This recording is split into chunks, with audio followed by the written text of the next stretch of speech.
search, we bring the screen back up, then we can just start again. So, yeah, so I just made a cut here so that way I can break the stream up into easier pieces. So, if you're watching this on YouTube, it just started. But I record them all together, and we're going to try that and see how that works. So, on the last one, we had just done Dominaria United Commander. So we're going to pop over here and figure out what the next set is. Double Masters, Dragon's Maze.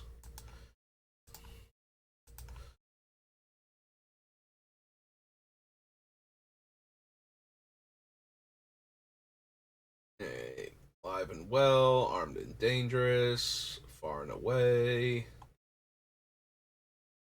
Blue Stones, Trample and Evolve, Blood Scrivener.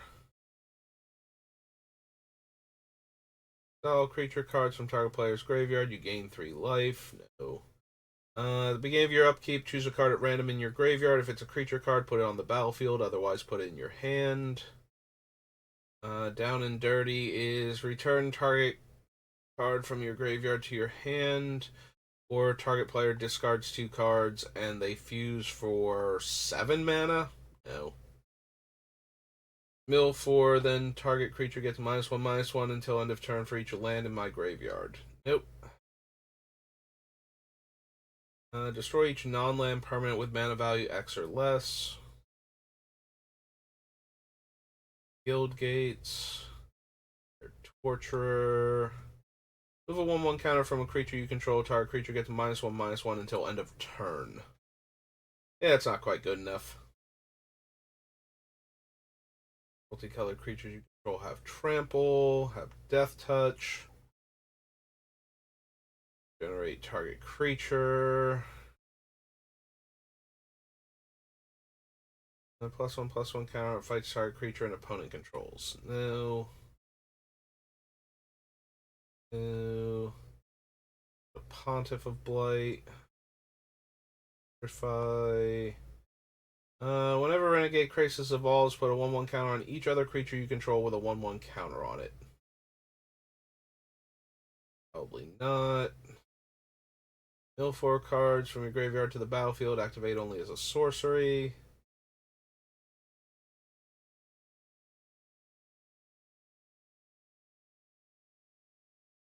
Crashing Moss Dog. Reach and Scavenge. No. Go 2 or more gates. No. Each creature card in your graveyard has Scavenge. Scavenge cost is equal to its mana cost. Sacrifice another creature, regenerate this. Nope. Okay, so nothing in Dragon's Maze. On to Dragons of Tarkir.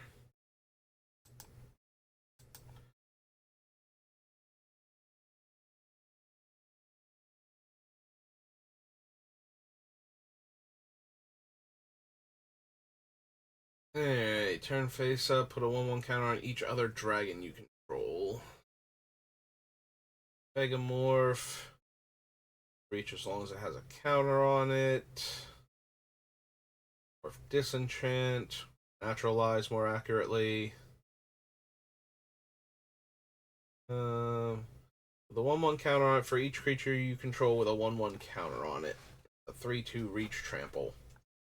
Eh.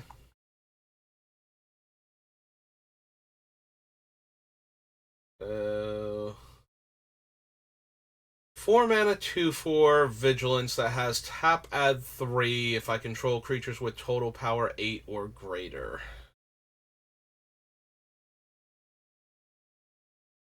Like, the 8 or greater should not be too much of a problem. I just don't know if I want a 4 mana 2/4.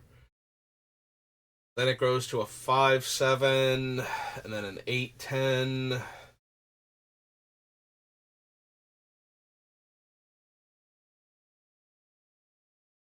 Like, it's okay. It's not amazing.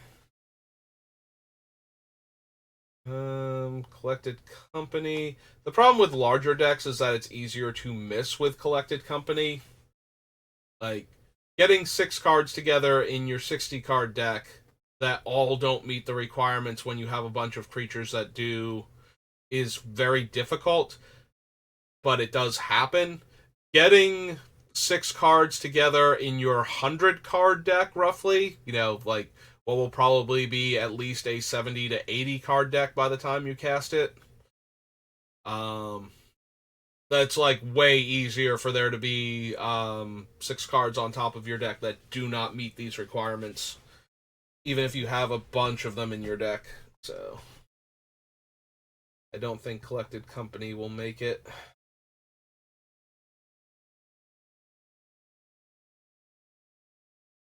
Deadly Wanderings, Deathwind, Deathbringer Regent, Deathmist Raptor, Den Protector, Display of Dominance.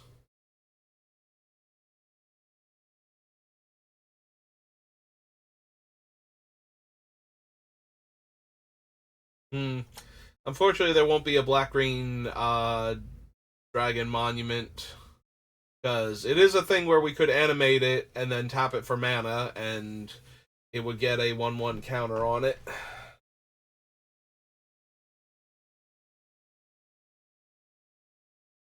Confrontation, Explosive Vegetation, Latin, Foe Razor. All of these so far. Yeah, I don't care about that. Venus Trove, Bird Chaser Dragon.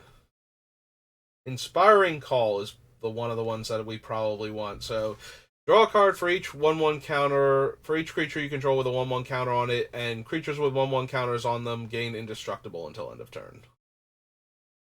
Creatures you control with indestructible gain, or with counters on them, gain indestructible. So this is dragons. Tarkir is Inspiring Call.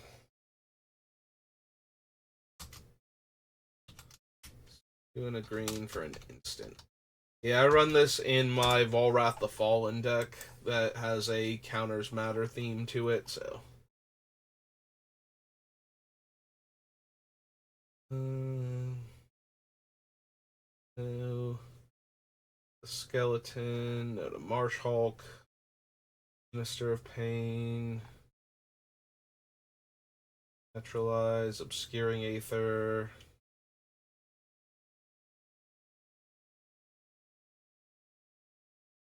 Pitiless Horde, press the advantage. Exploits a creature, target opponent loses life, you gain 2 life. Do black zombies. All combat damage will be dealt this turn. You may look at each face down creature. No.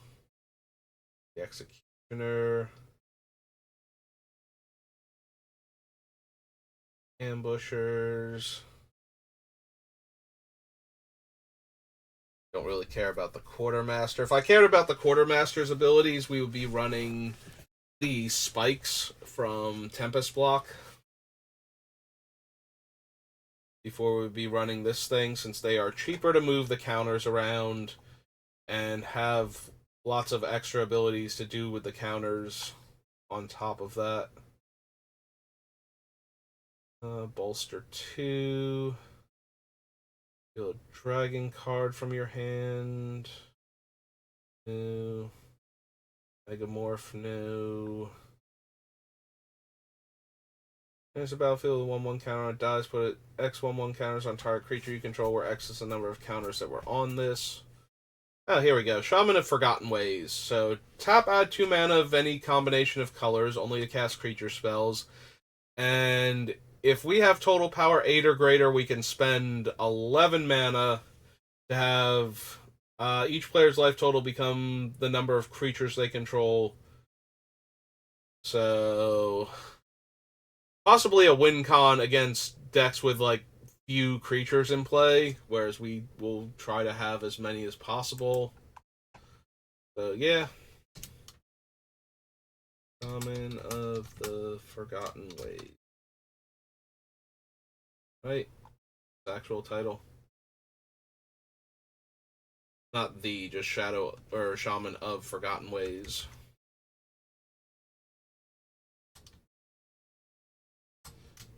Two in a green. Human. Shaman. 3.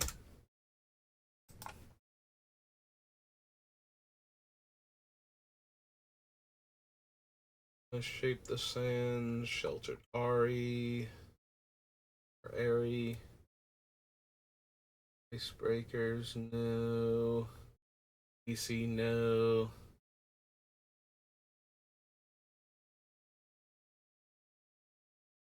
Fight. The Assassin. Butcher.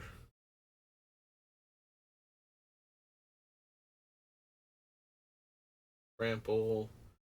Yeah, we can do better than that. Bolster X, where X is the number of cards in your hand. Each creature you control with a 1/1 counter gains trample until end of turn.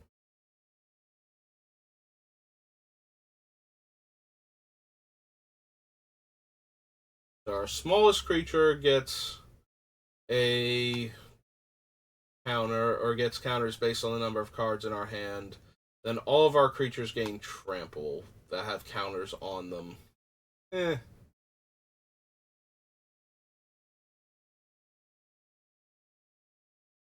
Um, I do want our creatures to have haste with all of their mana abilities, so I could definitely see Surak being a worthy addition. We also will probably have some big dumb creatures I want to give haste to. Right, 2 Rs. Yep. Surak. The Hunt Caller. Might make it into the deck.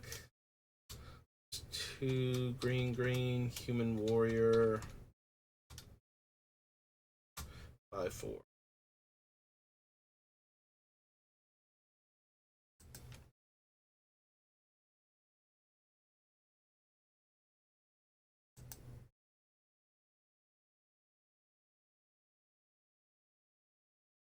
Price, Virulent Plague, Voltros Aven, Wandering Tungo.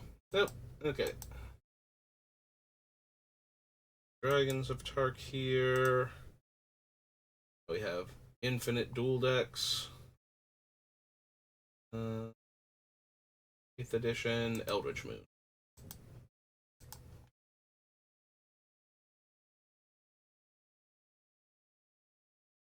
Bloodline Keeper, no.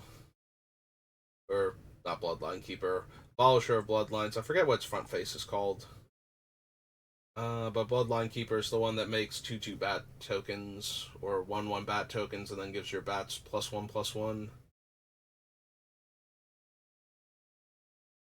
Flip side, it gives them like +2/+2. Something like that. Makes a bunch of angry flying token creatures. Sacrifice another permanent, put a 1/1 counter on Bloodbriar. Recruitment, no. Certain death, no. No. Sorcery, -2/-2. Gain 2. I'm pretty sure Conduit. Yeah, Conduit of Emrakul is the red one because it's Storm Conduit on the front side. Card Delirium. No.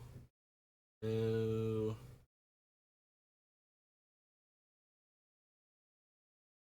+2. Dark Salvation.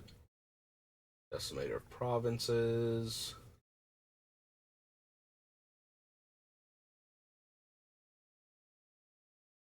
Don't think we care about Drone Pack Kindred, and it's 1 mana Fire Breathing, but I forget which one that one's front face is. Oh, it's a red one anyway. Okay, never mind. That. Don't want that. Search your library for a creature card with mana value X or less, where X is 2 plus the sacrifice creature's mana value. Put the card on the battlefield, then shuffle and exile Eldritch Evolution. I think so.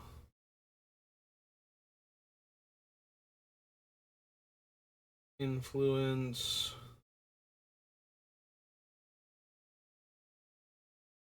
These things aren't green or black on the front face. Although the Entangler might be, I don't think we actually care. Okay.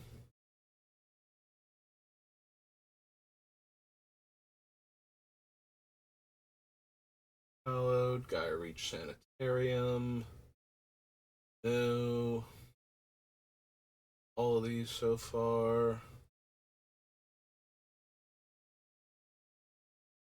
Player, Captain, Wanted Dead,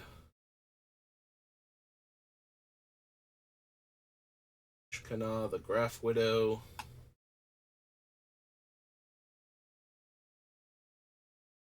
Liliana, or her Elite,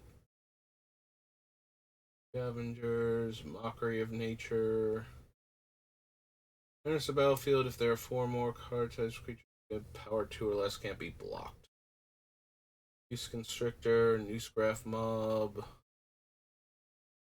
Permeating Mass.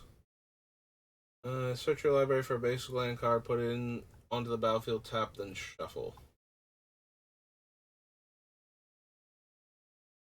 Howler, Sinuous Predator.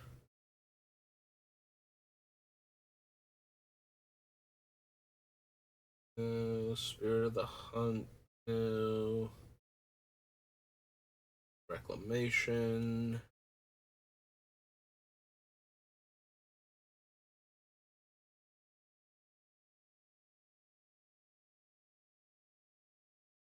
Cliff Spinner, Tangle Claw, Werewolf.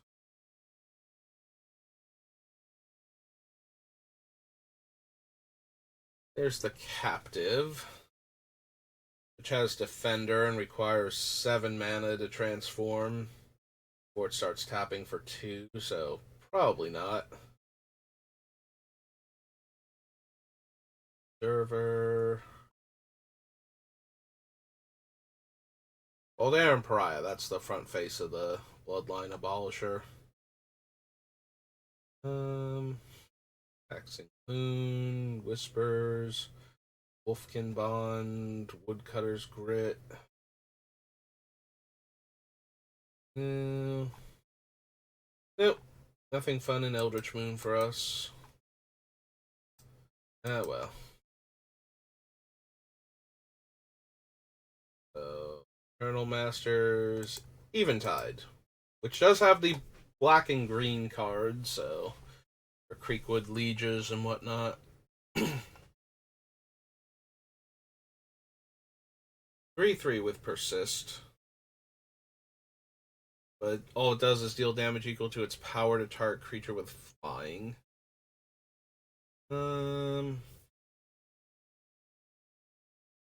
Bloom Tender can tap to add black and green as a 2 mana creature. Yep, nope. Seems fine. 2-drop that taps for 2 mana. Bloom Tender 1 word or 2, the way they have it on the card too. Okay. Oops. 1 green elf druid, and it's a base 1/1. Okay. Canker Abomination, Canker's Thirst.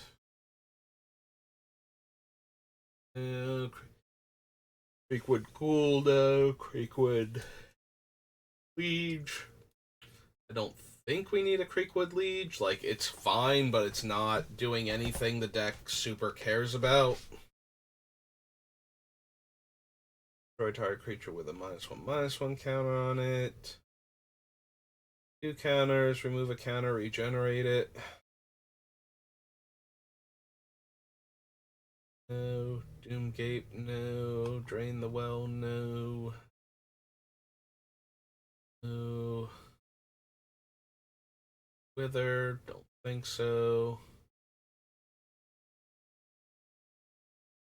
Control 2 or more swamps, you may have a player discard a card. If you control 2 or more forests, you may put target card from your graveyard on top of your library. Eh.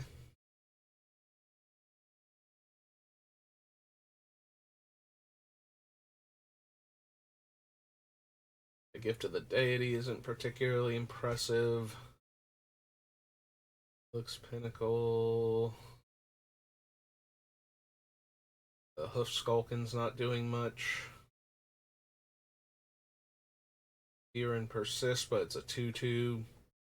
Yeah, anything that's base is like 2 toughness or less isn't going to work. For the for getting it back into play and actually having it live long enough for us to put more counters on it. If we're using the things that when we put counters on, we put more counters on. Which some of them only care about +1 counters, so we wouldn't have to worry about that, but... Nettle Sentinel doesn't untap. Whenever you cast a green spell, you untap it. Sorry, whenever I see that card, I always think of the other 2 that go with it that tap your untapped elves. So I always think of it as a mana source. I'm like, okay, this is going to be one of those things, and it's just like, no, it's not. Noxious Hatchling, no. Odious Trow. Fluorescent Feast, Primal Crux. Crime. Regal Force is okay. Reveal the top card. If it's a creature card, gain life equal to its toughness, lose life equal to its power, then put it in your hand. It does have to attack to do that. Because we will have a bunch of like O2s and 1/1s and whatnot, so Saproling can very easily either gain us life or just put the card in our hand. Do we only get the card if it's a creature? Yeah, otherwise it just stays on top, so that's not as good, and we would need Sensei's Divining Top active at the time to make sure that we're going to hit.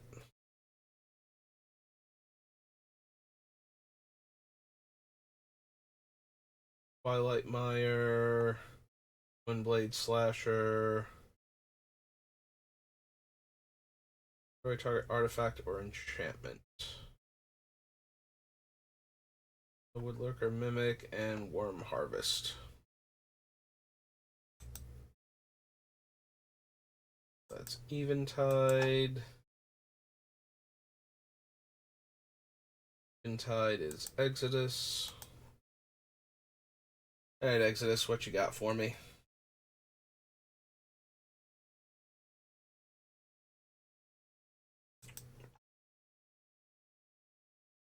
There we go.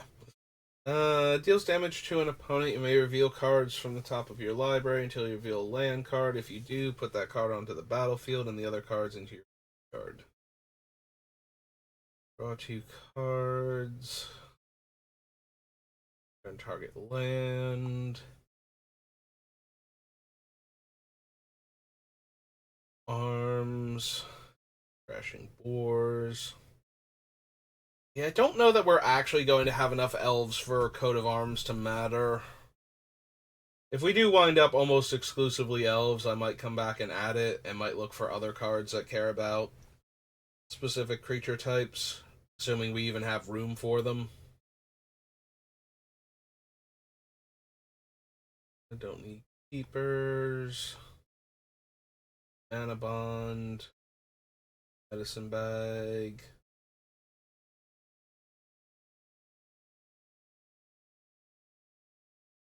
Do I want the Mindless Automaton? Because now with the things adding extra counters, I would actually get to discard a card and draw a card by paying one with it. So I might be interested in that. So this is Exodus.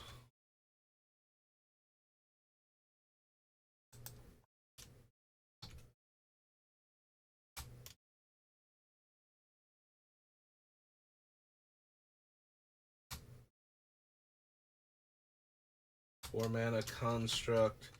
Yeah, I don't know why I thought that you only had to discard one card to draw a card with Mindless Automaton before, but I have that stuck in my head and in earlier deck builds, and I think I put this thing on there erroneously, as it is remove 2 counters to draw a card.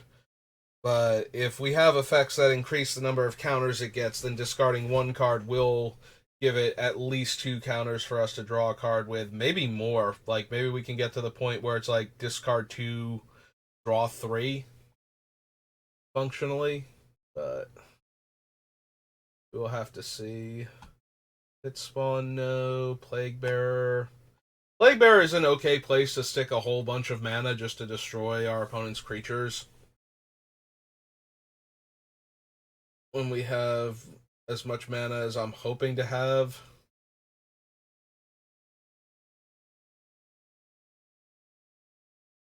Alright, so here are some of the spikes.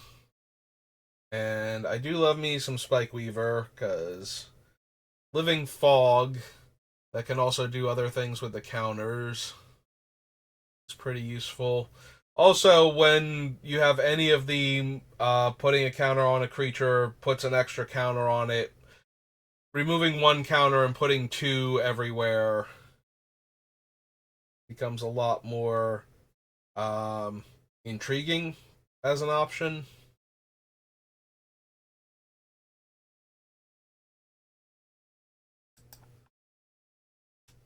Yeah, okay, I can see Spike Weaver possibly making it.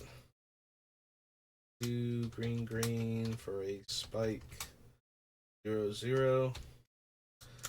And of course we have to add yield survival, because if you have survival of the fittest, like, this is definitely a deck for survival of the fittest.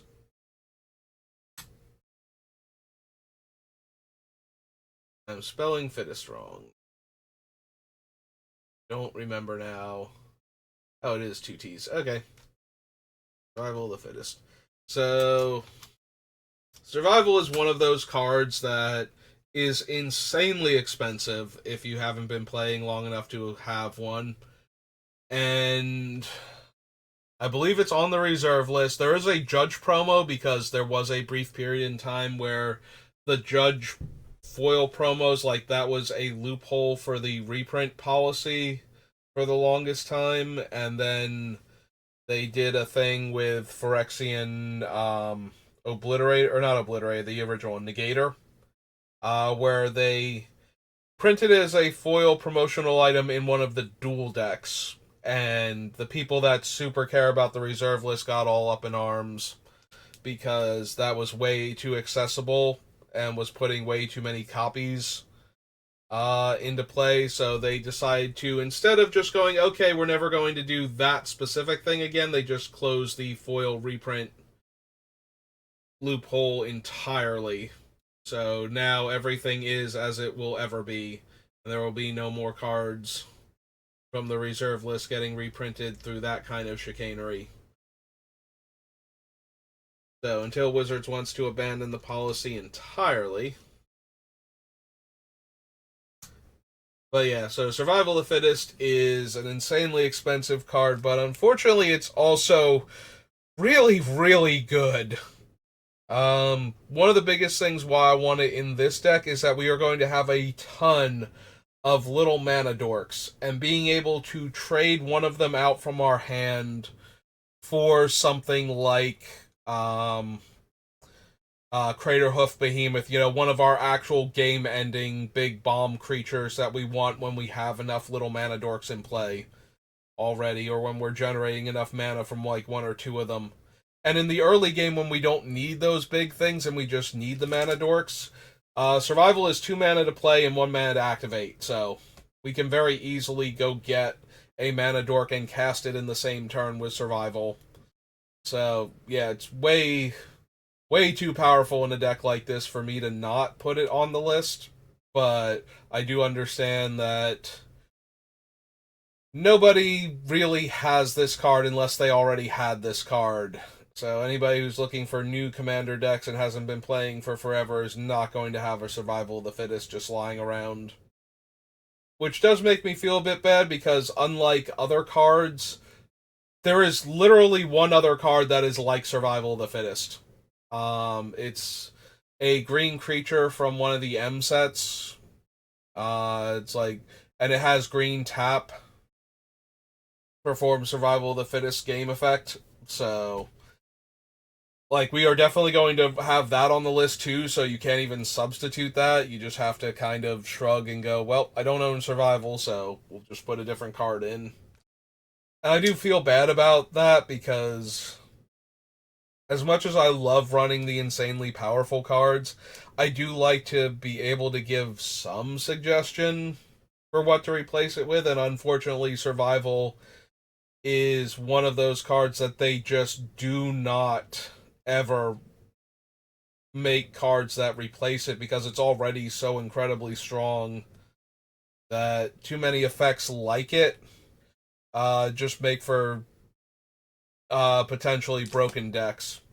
Um, so survival is great as both a tutor for your creatures and a way to get creatures into the graveyard. That's why it was so powerful with Recurring Nightmare, which let you sacrifice creatures to bring back other creatures. So you discard the thing you wanted to reanimate, you put the cheap creature into your hand, you cast it, you cast Recurring Nightmare, you sack the cheap creature, you get the big thing into play. Like, it's just so efficient at what it does. It fixes your combo decks. It lets you run toolbox decks like nothing else ever has. Like, Collected Company and Port of Calling are both very powerful, but they do not really hold a candle to what Survival is capable of doing. And unfortunately, like I said, there's like one creature that has like two major restrictions on it. One, it's a creature with a tap activated ability, and two, that's a tap activated ability. So you can't do it the first turn without haste, and you can't do it repeatedly, which are the two biggest things Survival has going for him. We're still probably going to run the other one. Like, being a way worse Survival of the Fittest is fine if you still do Survival of the Fittest things, so. It's just frustrating because there's literally no card like it, and it's not essential for the deck, but it is incredibly powerful. So there's just nothing else I can recommend to put in its place. And unlike other cards where it's like, okay, this card is ancient and incredibly expensive, but there's literally nothing else, and it does a unique effect that the deck. Like, Survival is still doing a unique thing that the deck needs, but some cards you are building around that effect, kind of, and Survival is just a, no, throw me into this deck because you have a lot of creatures. Like, every deck that is green and runs a gambit of creatures would benefit from Survival of the Fittest in it. Like, the more heavy creatures you are and the more utility creatures you have, the better Survival of the Fittest becomes. And unfortunately, there is just no substitute for it. And I do feel bad constantly suggesting Survival of the Fittest when I know people just aren't going to have it.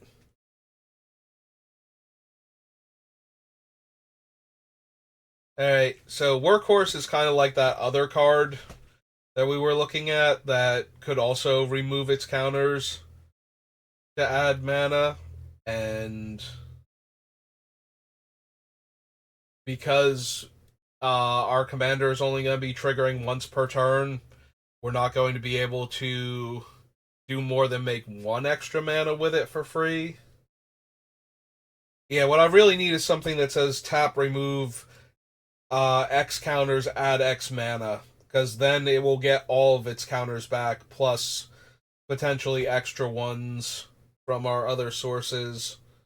Yeah, I think Workhorse is just too underwhelming.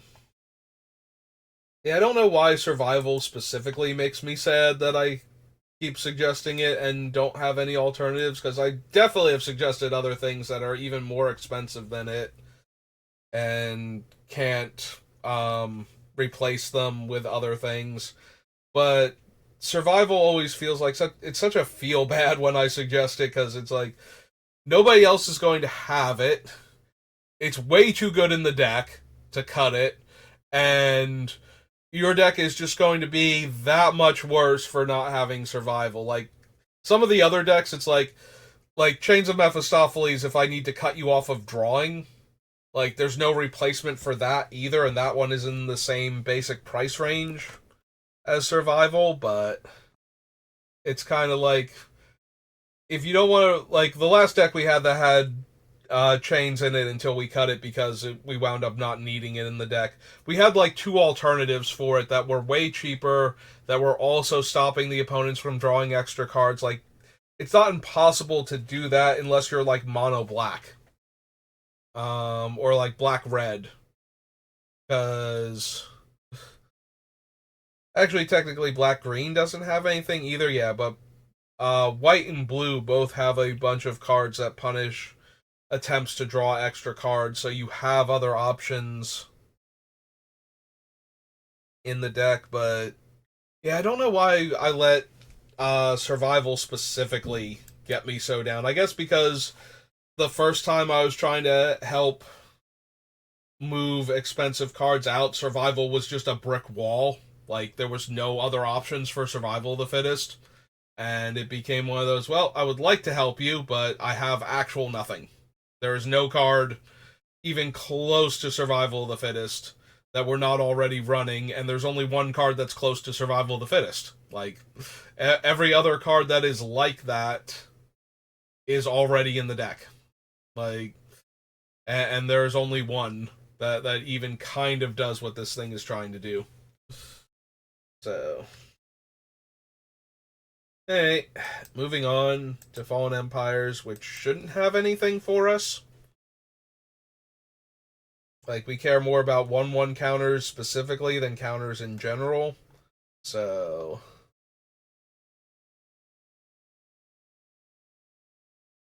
oh, there we go. We'll just animate, like, one of our, Uzi thing lands, our storage lands, remove all of the counters from it, make it like a 2020 after spending all that time building up counters on it, and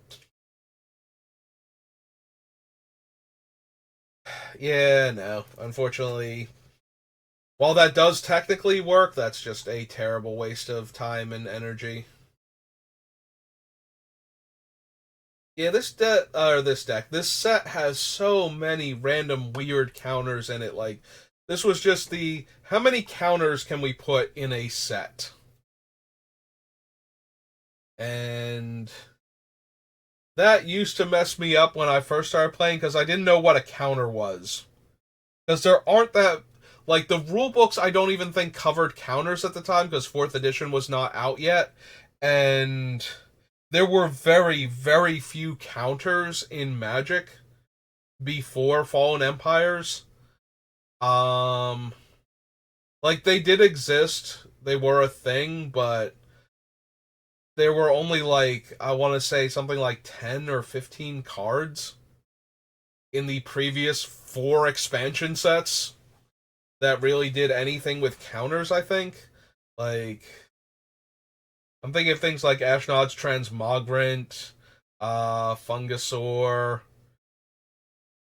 So when it's telling me to put all of these weird counters on things, I have no idea what a counter is or how I'm supposed to represent it in the game. Like, because I literally just started playing, and the friend that had gotten me interested in Magic, I did not see him consistently. Like, he was a friend from extracurricular activities, not school, so I would only see him like a couple times a week, maybe, instead of like every day. So, yeah, it took me a while before I figured out what a counter was and where they were supposed to be coming from and how they worked in the game. So I had all these cards that told me to put counters and make tokens, and I'm just like, I don't know that I understand what these are. This was not covered in Basic Magic the Gathering Training 101.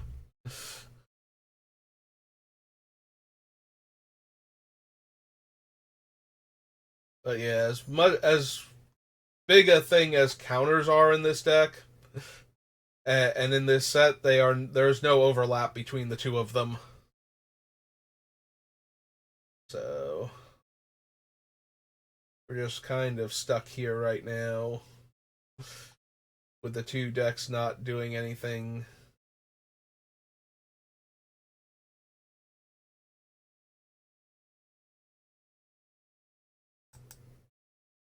Hey, so that was Fallen Empires. On to Fate Reforged, then Fifth Dawn.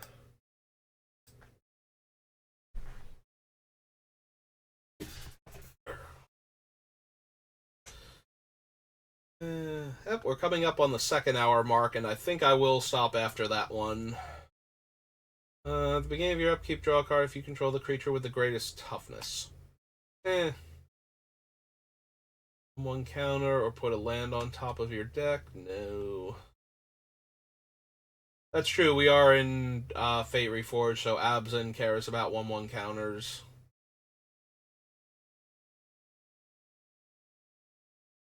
Might find a few things.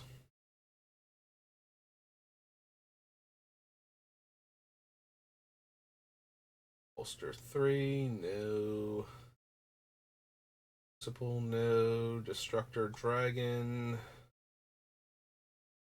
Diplomacy of the Wastes.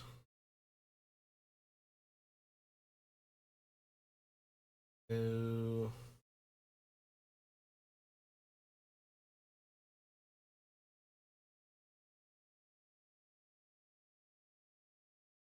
Macedon, Front Sea.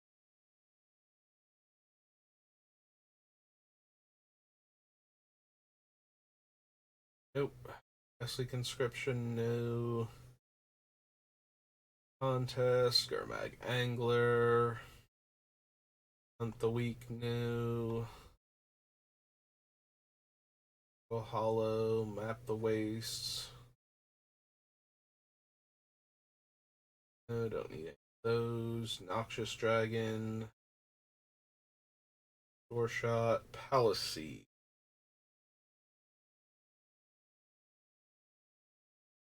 Can probably do better than Palace Siege. Then again, getting a creature back every turn. Maybe we can't. Like, legitimately can't do much better than Palace Siege. Because it's like Palace Siege, Marin of Clan, whatever, and I'm trying to think what other things just give you a creature back every turn, because that is not a thing that you encounter very often, because those type of things just make limited an absolute misery. It's like, oh, I get a creature back every turn. Like, oh my god. That is terrifying. I need to have so many better creatures than you in order for that to not be a thing. Or I need to be so far ahead that you're just chump blocking every turn, and I'm just waiting to get, like, another creature down to actually kill you. Do we want Shamanic Revelation? It's 5 mana to draw a bunch of cards. And we gain 4 life if we control... For each creature we control with power 4 or greater. Which we might be able to pull off, since now it's counting if they're in play. Hey, I'll consider it. Fate Reforged. Sonic. Trance. Oh no, not Trance. Revelation. There is a card called Shamanic Trance, right? Revelation. Yep, okay. 3 green, green. Sorcery. Is that the one where you can cast your opponent's flashback spells? 3. There we go. I think that might be what Shamanic Trance is. I don't need the host. Or the Muck Draggers. Soul Flare. Dies manifest the top card. Rune Mark. Asagar. No.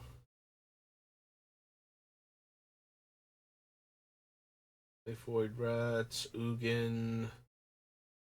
Whisper of the Wilds. An O2 that taps for green. If I have a creature with power 4 or greater, it taps for 2 green.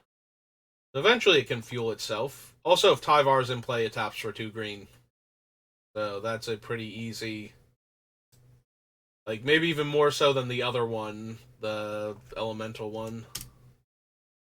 The Whisper of the Wilds. One in a green. Shaman. A 0/2.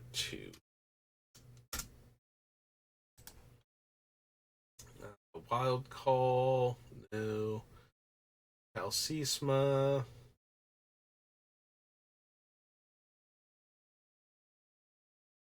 It would be dealt this turn. If you control a creature of power 4 or greater, instead prevent all combat damage will be dealt this turn by creatures your opponents control. Nope. And we don't need Yasova, or can't run Yasova, and I went one too far there. Alright, what are we at? Hour and 47, so we got time for a few more. Alright, Fate Reforged, Fifth Dawn. Alright, Fifth Dawn, you've got Sunburst. Is any of this going to matter to me? For each color, no. No. Modular Sunburst, no. Flash Sunburst. Yeah, Sunburst on creatures results in 1/1 counters, so that is a thing. Although we can only get 2 counters on it with the way our deck is built. Actually, I suppose that's not true. We do have some creatures that tap for mana of any color. So, could get the other counters onto it that way. No. No.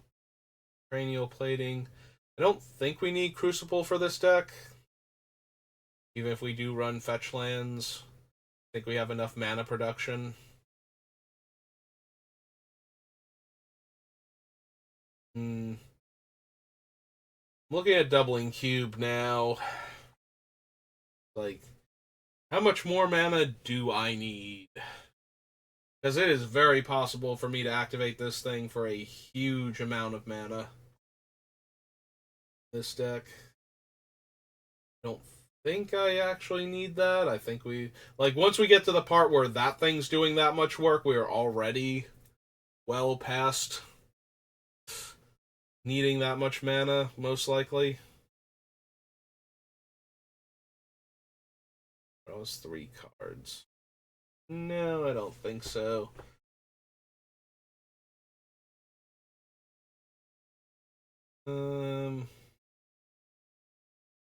Maybe for Eternal Witness, though. I do always like a good Eternal Witness. Kind of hard to go wrong with that, unless your opponent is being a jerk and not letting your comes into play abilities work.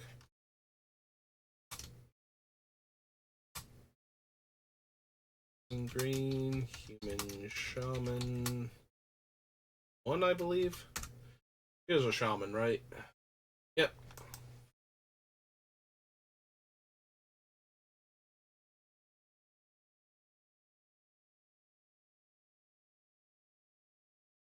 Put a charge counter, remove it, add 1 mana of any color. Goblin Cannon, Grafted War Gear, Guardian Idol. All of these. The Helm.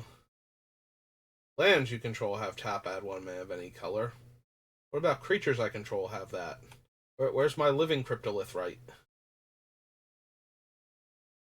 Don't need Park Clan Ironworks.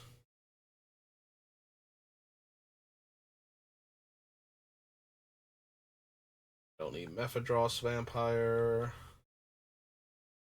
Seems completely redundant with everything else we're doing. It's like, oh, and when I get into combat, I also get 1/1 counters. It's like, or, you know, just throwing this out there, we could just kill the opponent and not super care about that. Dust Portal, no. Relentless Rats, no. Dealt damage, put a 1/1 counter on it, no. Rude Awakening. Shattered Dreams, Silent Arbiter.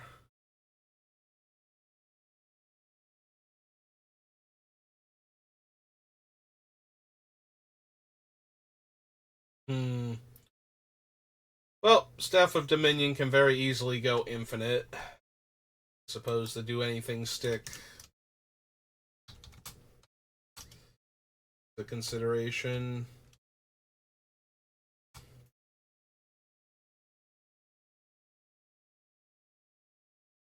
Oh no, not Dominion, Domination. Sorry, wrong. Overarching control word. But yeah, 3 tap, untap a creature, and 1 untap the staff. So if the creature is tapping for 5+ mana, we have infinite mana now, and that is very easy to do with at least 2 of our creatures already. And we should be able to continue to do better. No, we don't need the Explorer. That's not anything super relevant. Also, how is the mana dork in this set where elves exist a human druid?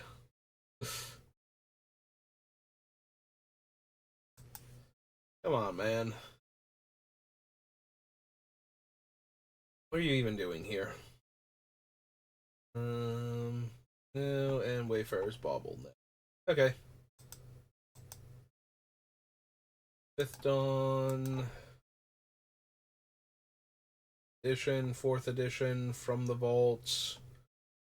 Future Sight. One of my absolute favorite sets. It's got so many weird things going on. I love me some weird things. I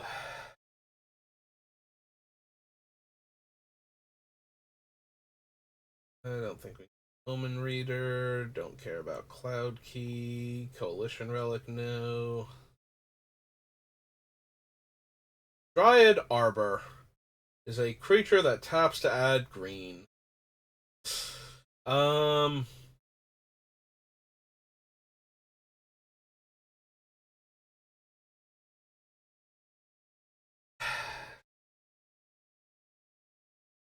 Do we want Dryad Arbor at all? Because we probably will have the fetches, but still don't know that I want this.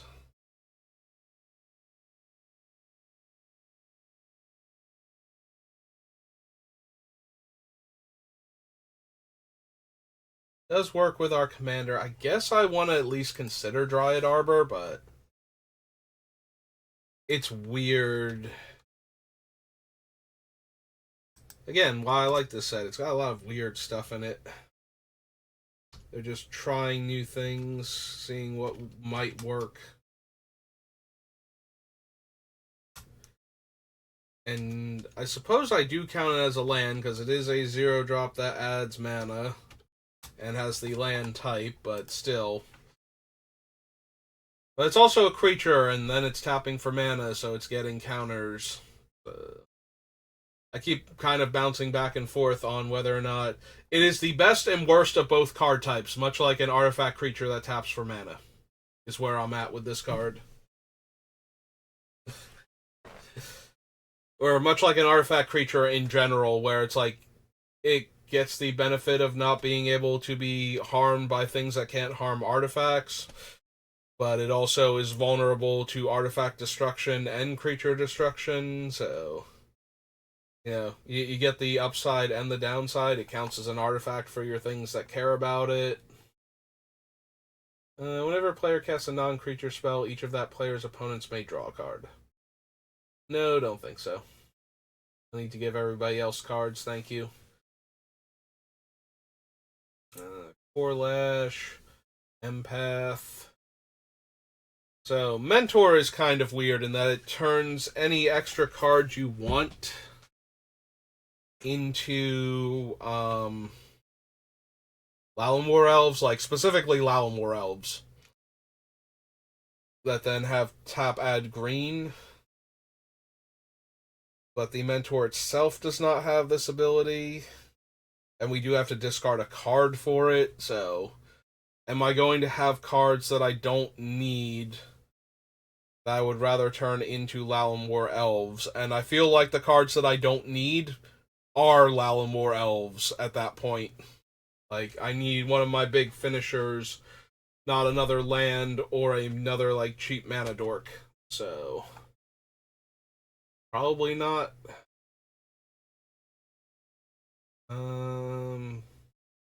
Do I want Lalamore Reborn at all? It's a land, it comes into play tapped, it can only tap for green, but it also has Graft 1, which means if I play it after any of the things that increase my putting counters on my stuff, it can have Graft 2, and each counter I remove will be putting 2 or more counters onto other things. So it has potential that way, and it's only taking a land slot, so I guess we consider that then.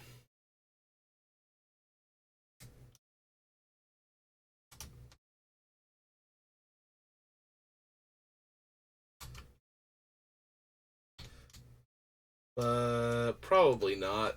I can see us running something like Oran Reef the Vastwood, but I think Lalamore Reborn might not be good enough. So the Vineyard.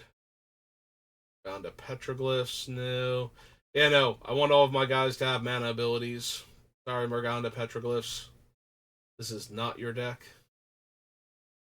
Like, sometimes it's more along the lines of, well, the creatures I have these abilities because they go along with the deck. It's like, no, this deck actively wants them to have activated mana abilities specifically. So it is extra, not what Morganda wants.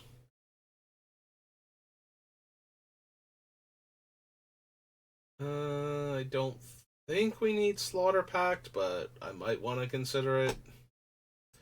I suppose we consider it. Slaughter Pact is always worth considering. Because sometimes you need to kill a creature for free. Then pay for it later. Because the creature's going to kill you right now and you are tapped out. Go to Spell Wild Oof. Orloth Ancient. Sprout Swarm. Street Wraith. Do we want Summoner's Pact in this deck? Also, potentially a card that I should consider at all points in time. Because we definitely have creatures worth tutoring for when we get to, like, critical mass and we just need, like, Crater Hoof or something.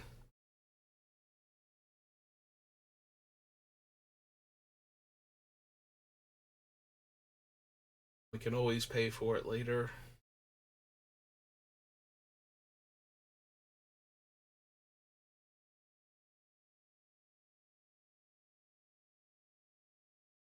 No.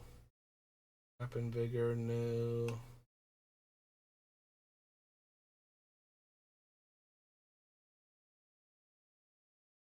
I'm really curious why Veilstone Amulet wasn't errated to have,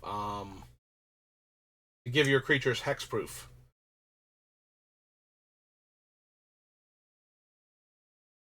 Like, yes, there are situations, specifically the, lands that take away hexproof and won't let the creatures gain hexproof, but I don't know, it kind of seems like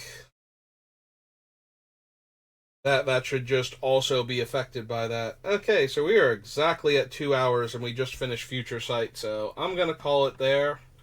That's going to do it for this particular stream. I'll probably be back on later, either to work on this more or do some drafting or maybe play another game. We'll see, whatever I'm in the mood for. But that will do it for this stream, so thanks for watching, and I will see you next time. Have a good rest of your day.